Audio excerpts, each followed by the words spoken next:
Matthieu, chapitre 18. En ce moment, les disciples s'approchèrent de Jésus et dirent : « Qui donc est le plus grand dans le royaume des cieux ?» Jésus, ayant appelé un petit enfant, le plaça au milieu d'eux et dit : « Je vous le dis en vérité, si vous ne vous convertissez, et si vous ne devenez comme les petits enfants, vous n'entrerez pas dans le royaume des cieux. C'est pourquoi quiconque se rendra humble comme ce petit enfant sera le plus grand dans le royaume des cieux. Et quiconque reçoit en mon nom un petit enfant comme celui-ci me reçoit moi-même. Mais si quelqu'un scandalisait un de ces petits qui croient en moi, il vaudrait mieux pour lui qu'on suspendît à son cou une meule de moulin et qu'on le jetât au fond de la mer. Malheur au monde à cause des scandales, car il est nécessaire qu'il arrive des scandales. Mais malheur à l'homme par qui le scandale arrive. Si ta main ou ton pied est pour toi une occasion de chute, coupe-les et jette-les loin de toi. Mieux vaut pour toi entrer dans la vie boiteux ou manchot que d'avoir 2 pieds ou 2 mains et d'être jeté dans le feu éternel. Et si ton œil est pour toi une occasion de chute, arrache-le et jette-le loin de toi. Mieux vaut pour toi entrer dans la vie n'ayant qu'un œil que d'avoir 2 yeux et d'être jeté dans le feu de la géhenne. Gardez-vous de mépriser un seul de ces petits, car je vous dis que leurs anges dans les cieux voient continuellement la face de mon Père qui est dans les cieux, car le Fils de l'homme est venu sauver ce qui était perdu. Que vous en semble, si un homme a 100 brebis et que l'une d'elles s'égare, ne laisse-t-il pas les 99 autres sur les montagnes pour aller chercher celle qui s'est égarée?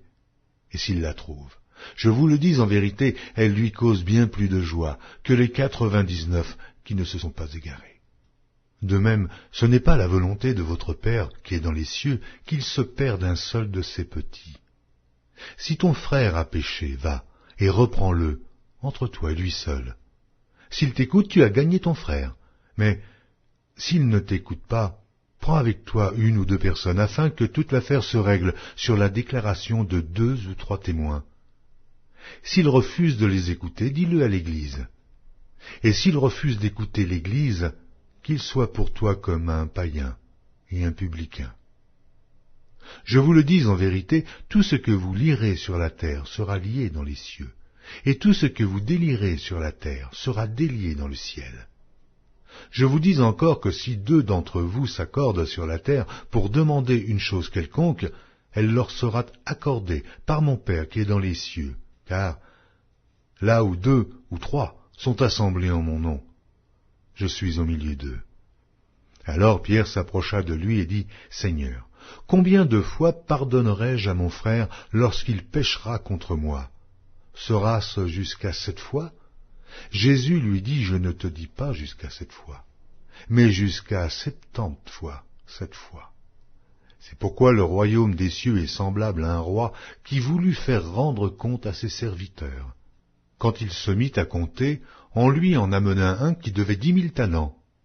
Comme il n'avait pas de quoi payer, son maître ordonna qu'il fût vendu, lui, sa femme, ses enfants et tout ce qu'il avait, et que la dette fût acquittée.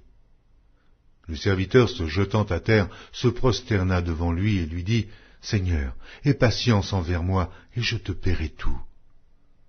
Ému de compassion, le maître de ce serviteur le laissa aller et lui remit la dette. Après qu'il fut sorti, ce serviteur rencontra un de ses compagnons qui lui devait 100 deniers.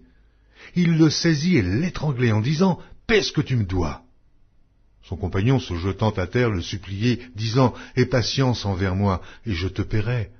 Mais l'autre ne voulut pas, et il alla le jeter en prison, jusqu'à ce qu'il ait payé tout ce qu'il devait.